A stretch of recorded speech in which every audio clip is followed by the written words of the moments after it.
असला नौ डोचे तो जब 5 महीना मुझे मतलब दुख वक्त अची हो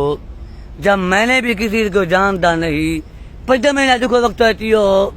कसम अल्लाह जो रबती राज जाने थी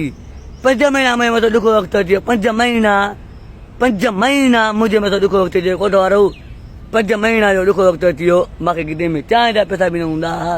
मांखे दौलत भी न हूंदी कॾहिं कई कोट मुंहिंजी मदद कई इहो मांखे जवाबु ॾियो मुझे मतलब 5 महीना दुख वक्त अची वियो 5 महीना दुख वक्त अची वियो दुनिया न मञींदी पर मांखे अलाह ॾिसे थो बाक़ाइदा दुनिया मांखे न मञींदी पर मांखे अलाह उथे थो छो त आजकल जी मदद करण वारा केरु अलाह हुआ दुनिया मांखे ॾिसे थी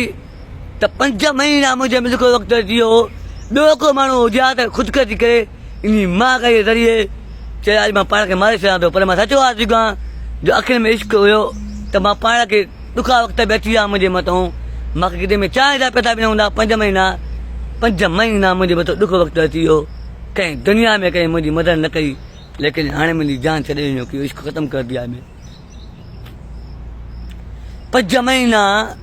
ॾुख वक़्तु अची वियो 5 महीना मुंहिंजे मथां न कंहिं चांहि पीआई न कंहिं मदद कई न कंहिं ॾाह न कंहिं वॻो वठी ईंदो मोबाइल विकिणी करे पर दुनिया वारो ॿुधो मोबाइल विकिणी करे कारो को वरितो हुअमि मां मोबाइल न विकिणा हा त कारो को बि नोट हा चरन में ई त कयां हा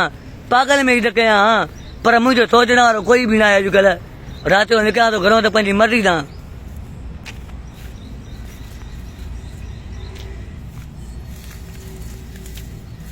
क्योंकि मैं दुनिया में एक से प्यार कर सकता तो एक से भी प्यार नहीं कर पाऊंगा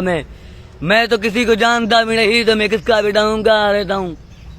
तुम मुझे भूल जाओ तो भूल जाओ लेकिन मैं कभी किसी को नहीं भूल जाऊंगा मदद कयो कंदो अलाह मुझे अकेलो कोई भी ना अचे मां चवणु चवां थो त मुंहिंजी अकेलो को नंढा ॿार बि न अचनि कंहिंजा मगज फाड़े चीरे ॻोठा टुकड़ा करे छॾींदोमांव मुंहिंजो नालो जमशेद न आहे मां आशिक़ बि न आहियां पंहिंजी मर्ज़ी जो मालिक आहे मूंखे इहा ख़बर आहे त मां शादी ते ईंदुमि तव्हां मुंहिंजी बेइज़ती कंदो पर मां शादी ते न ईंदुमि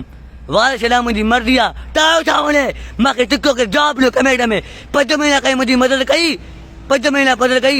मां काई बि अलाह कंदो मां काई बि सता बि थींदी अलाह कंदो आहियां चई सता बि थींदी शाबाश चई वियो हलो शाबाश चई बसि लही हाणे ॿियो को बधाई थींदो अलाह कंदो त सता बि थींदी